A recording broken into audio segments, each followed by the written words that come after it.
Okay, so let me ask you something before we begin. On June 22nd, 2026, in Dallas, Lionel Messi stepped up to take a penalty kick that would have made him the outright all-time leading goal scorer in World Cup history. He struck it low to the right. It sailed wide of the post. The stadium went quiet. Pundits on every network immediately started writing the same story. The end of an era. Father Time finally catching up. The 38-year-old who simply does not have it anymore. And then 30 minutes later, Messi controlled the ball on the edge of the box and scored. The record-breaking goal, his 17th World Cup goal, one more than Miroslav Klose ever managed in 4 tournaments. And before the half ended, he scored again. 18. Argentina won 2-0. Group J was secured, and the same pundits who had just written his obituary were now calling him a deity. Now here is the part I really want you to sit with. This was not a fluke. 4 days earlier, against Algeria, Messi scored a hat trick. 3 goals. At 38 years and 357 days old, he became the oldest player in the history of the tournament to score a hat trick at a World Cup. That same hat trick made him the first man to play in 6 different World Cups. He has now scored in 6 consecutive World Cup matches, a feat managed by exactly 2 other human beings in the entire history of the sport, Just Fontaine of France and Jairzinho of Brazil. So now every football channel in the world is asking the obvious question: can Messi actually do this again? Can a 39-year-old carry a nation through a single elimination bracket against players half his age? But that is not the question I want to ask today. The question I want to ask, and almost nobody covering this tournament is asking it properly, is this one. How is this even possible? Not emotionally possible. Mechanically possible. Because here's what I want to argue to you. What Argentina is doing right now is not simply riding a legendary player through one last tournament. They are deploying something closer to a weapons system that breaks the basic economics of elite football. And the reason nobody has an answer for it is that the entire model of how teams build attacking threats assumes you have to keep paying for it. Argentina stopped paying for this a long time ago, and it is still producing at a rate no 9-figure transfer signing in this tournament can match. In the next 20 minutes, I am going to show you exactly how that weapon functions, why it is breaking down the tactical plans of every manager in Group J and beyond. And then I am going to show you who is collecting the real profit from all of this without ever stepping onto the pitch. Okay, first, a concept. I want you to understand something called the Lindy effect. It comes from probability theory, but stay with me because it explains everything here. The Lindy effect says that for certain things, the longer something has already survived, the longer you should expect it to keep surviving. A book that has been in print for 50 years is statistically more likely to still be in print in another 50 than a book published last month. It sounds backwards. Normal depreciation says the older a thing gets, the closer it is to the end. But Lindy systems do not depreciate that way. Every year they survive adds evidence that whatever made them durable in the first place is still working. Now apply that to Messi. The entire football industry treats attacking talent like a depreciating asset. Clubs spend enormous transfer fees on 22-year-olds, specifically because 22-year-olds have years of resale value left. The moment a forward turns 30, his valuation starts falling off a cliff, because the assumption baked into the entire market is that legs go first. Pace goes first. And once pace goes, everything else follows. That is the standard model. That is why PSG, Real Madrid, Manchester City, every super club in the world spends hundreds of millions of dollars every single transfer window chasing the next 22-year-old who might be the next great number 10. They are paying enormous sums to rent a few peak years before the depreciation curve kicks in. Messi broke that curve. He is 39 years old. By every normal model, he should be a ceremonial figure on this roster, a name on a jersey that sells well in stores but barely moves the needle on the pitch. Instead, he is statistically the single most efficient attacking weapon in this entire World Cup, and Argentina is paying nothing new for it. No transfer fee, no development pipeline, no 9-figure wage renegotiation tied to projected future output. The investment was made decades ago, and has already been fully recovered many times over. Every goal he scores now is, in the truest sense, free production. That is the near-free weapon in the title. It is not that defenders cannot stop him physically.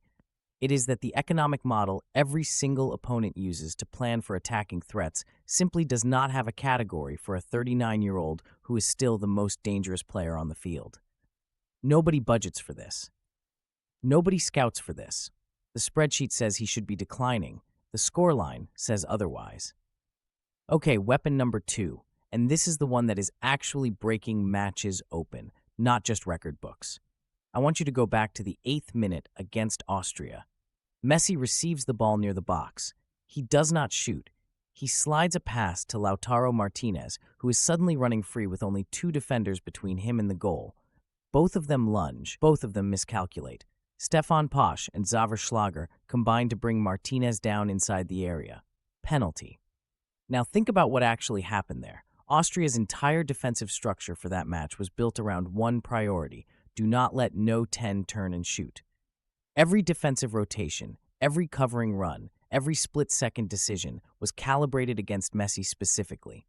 And because of that single-minded focus, 2 defenders ended up overcommitting on a phase of play where Messi was not even the one with the ball.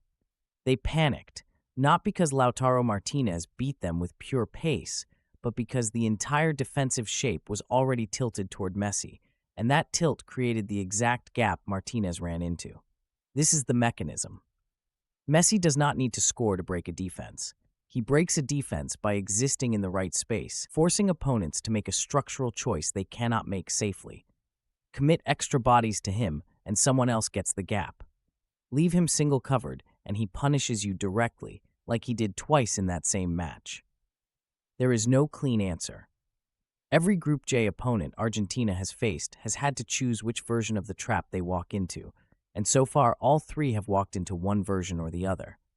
Algeria conceded 3. Austria conceded 2 and a penalty chance.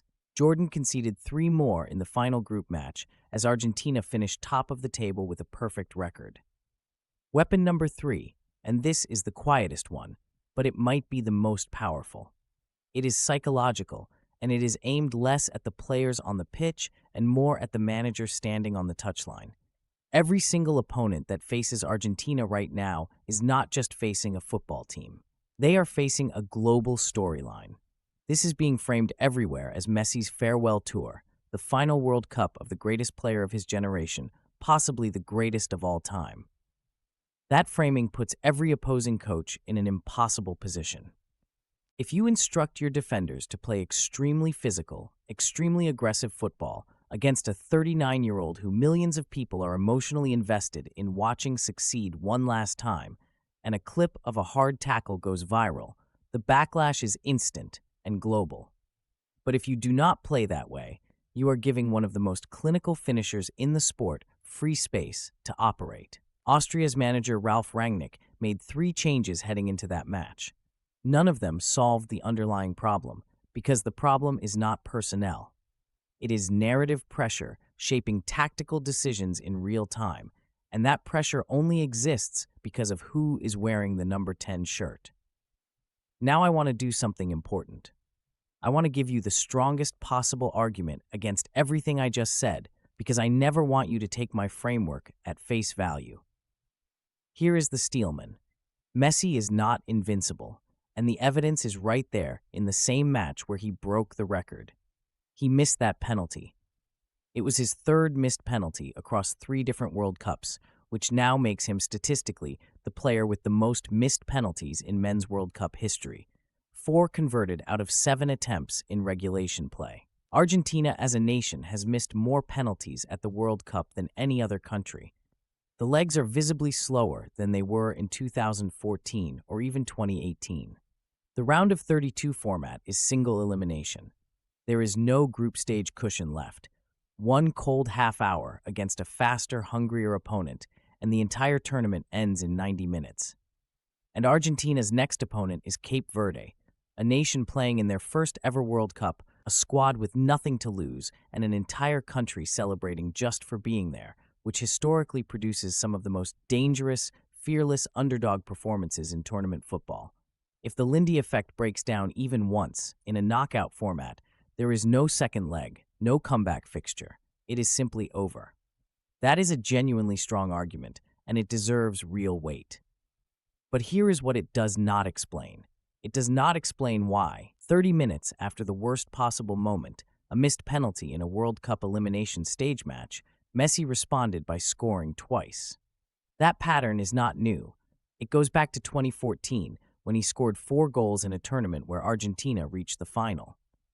It goes back to 2022, when Argentina lost a group opener to Saudi Arabia, and Messi answered by leading them to the title. The Steelman is right that decline is real and the format is unforgiving. What it misses is that the single most consistent variable across every version of Messi, the 22-year-old and the 39-year-old, is what happens immediately after he fails. The depreciation model says a missed chance under pressure should compound. With this particular weapon, it has never once compounded. It resets. Now, I want to add one more piece to this picture, because if you have only been watching Argentina and their opponents, you are missing who actually profits the most from all of this. And it is not a rival nation. It is the global broadcast and sponsorship economy sitting around this tournament. Every single time Messi steps onto the field, viewership spikes regardless of the score. Fox, the host broadcaster, has built entire promotional campaigns specifically around his farewell narrative.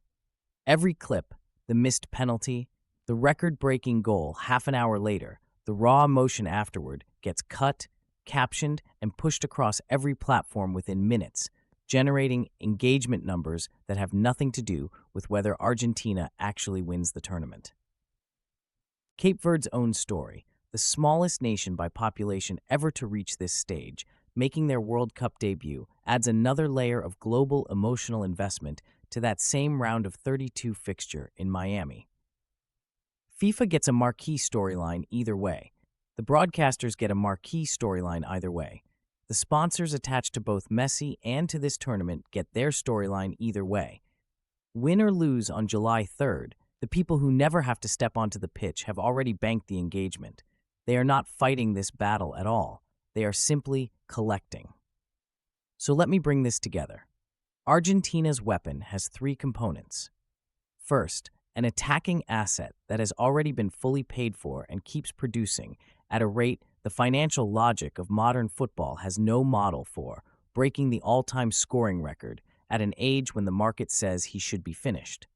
Second, a gravitational distortion effect, where defensive attention aimed entirely at one player creates the exact gaps that other players, like Lautaro Martinez, exploit, turning a single elimination defensive scheme into a guessing game with no safe answer. Third, a narrative weight so large that opposing coaches are tactically constrained before the match even kicks off, because every decision they make is being filmed, framed, and judged against the backdrop of a farewell story the entire planet is watching. Here's what I want you to watch over the next 72 hours. First, watch how Lionel Scaloni manages minutes against Cape Verde on July 3rd in Miami. Does he start Messi at full intensity? Or does he manage the load, knowing the bracket only gets harder from here? Second, watch Cape Verde's approach in the opening 15 minutes. Underdog nations with nothing to lose in their first ever World Cup knockout match have produced some of the biggest shocks in tournament history, and fearless pressing early can occasionally do what tactical caution cannot. Third, watch the rest of the bracket. Somewhere on the other side of that draw, a heavyweight contender is quietly building toward a possible collision with Argentina deep in this tournament. And every match Messi plays now is also free scouting footage for whoever that opponent turns out to be. And here is your homework. Go look at the actual box score from the Austria match, the expected goals numbers, the shot locations, not just the highlight reel. And then go read about Cape Verde's qualification run, because the story of how the smallest nation by population to ever reach a World Cup got here is, on its own, one of the great underdog tales of this entire tournament. After you do that, push back on me in the comments. Tell me where this framework breaks. Is the Lindy effect actually just survivorship bias dressed up in a clever name? Is Argentina's depth thin enough that one Messi off night really does end the run? I'm not telling you this analysis is the final word. I am telling you it is a lens, and the only way a lens gets sharper is if people who disagree with it actually argue back. So I will leave you with this question. Picture the round of 32 fixture is decided, one way or another, and the headlines are already written either way. A heartwarming Cape Verde miracle, or another chapter in the greatest farewell tour in football history. Both headlines will be true. Both will be telling a version of the story that sells. But ask yourself, who actually benefits the most from either outcome, existing as a story at all? It is not just the team that wins. It is everyone selling tickets to watch a 39-year-old do something the spreadsheet says should be impossible. Think about that, because the answer tells you something real about where value actually lives in modern football. It is not only in the legs, it is not only in the transfer fee. Sometimes it is in an asset that was paid off years ago and somehow just keeps compounding interest every single time the world counts him out. I will see you in the next one.